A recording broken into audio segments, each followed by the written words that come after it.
శ్యామ్, నేను చెప్పిన అంజలియే తను. ఒక యాక్సిడెంట్ తర్వాత అంజలిని హాస్పిటల్ తీసుకొచ్చినప్పుడు నీకన్నా ఘోరమైన పరిస్థితుల్లో తనుంది. చదువుల్లోనూ పాటల్లోనూ ఎంతో ప్రతిభ గల మన అంజలికి ఒక స్నేహితుడుండేవాడు. ఆ ఫ్రెండ్ ఎవరో తెలుసా నీకు? అతనే డాక్టర్ ఏపీజే అబ్దుల్ కలాం. అంజలిని కొత్త జీవితంలో తీసుకురావడానికి మాకు ఉపయోగపడింది ఏమిటంటే, అంతకుముందు ఆయన ఇచ్చిన ప్రసంగాల రికార్డింగ్స్ మాత్రమే. అవి వినిపించే మేము ట్రీట్మెంట్ చేశాం. వాడిని బాగు చేయాలంటే పట్టుదల, నమ్మకం ఉండాలని డాక్టర్ మాకు చెప్పారు. దానికోసం డాక్టర్ చెప్పిన ముఖ్యమైన విషయం మ్యూజిక్.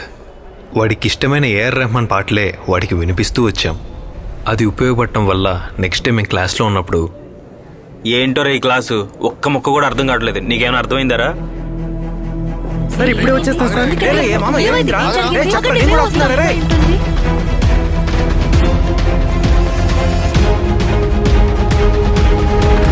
నా వల్ల ఎంత ప్రయోజనమైందో చూసారా? సగం జ్యూస్ తాగిన తర్వాత నా చెయ్యి పట్టుకొని అదిమేశాడు. మిగతాది మీరు తాగేసేయండి అని కళ్ళతోనే చెప్పాడు.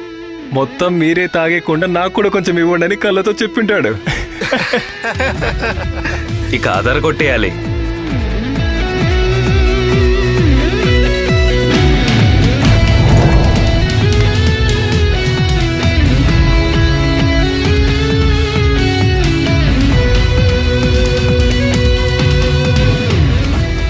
దేనికోసం అయితే మేము కష్టపడ్డామో అది వాడి చేతి కదలికల వల్ల నయమవుతుందని మాకు నమ్మకం కుదిరింది. అది ఓ పండగలా జరగాలని మేము అనుకున్నాం. సోను కొట్టే వాటర్ డ్రమ్స్, అలాంటివి ఎన్నో కార్యక్రమాలు అక్కడ జరిగాయి. ఆ విషయాలన్నీ వాడిని సంతోషపెడతాయని మేము నమ్మాం. ఆ నెక్స్ట్ డేనే వాడిని మేము హాస్పిటల్కి తీసుకుని వెళ్ళాం. ఇలాంటి సమయంలో వాడు మాట్లాడే సందర్భం వచ్చిందంటే అది వాడికి చాలా ప్రయోజకరంగా ఉంటుందని డాక్టర్ మాకు చెప్పారు. నెక్స్ట్ స్టేజ్ ఫిజియోథెరపీనే. కాలేజ్కి వెళ్ళేటప్పుడు వాడికి నమ్మకంగా ఉండటానికి, ఇష్టంగా ఉన్నప్పుడు వాడుతూ ఉండటానికి మస్తాన్ వాడికి సాయంగా ఉన్నాడు. కానీ చాలా మంది దీన్ని కారణంగా చూపించి కాలేజ్ ఎగ్గొట్టడానికి అక్కడే ఉండేవాళ్ళు. రే విజయ్, వీడికి నచ్చిన ఛానల్ వచ్చినప్పుడు చెప్పు. నీకు సంతోషం కలిగించే ఏదైనా విషయం నీకు చూపించాలనే ఉద్దేశం మాకిప్పుడంతా. అలాంటిది ఏమైనా ఉందన్నా? ఇంకో ఛానల్ పెట్టనా? ఆ ఫైట్ వీడు ఖచ్చితంగా చూస్తాడు, అది కన్ఫర్మ్. అంతే కదా? ఫైట్ ఇది మార్చే.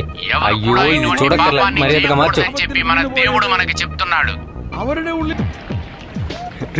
శ్యామ్ మార్చుకో. ఆంటీ ఏం చేస్తుందో చూడరా. అదే పెట్టు. ఇప్పుడు కరెంటు పోకూడదు, అది చాలు, ఇది చాలు. వీడి మనసు చెప్పేది నాకు వినిపిస్తుంది. నాకు వినిపిస్తుంది.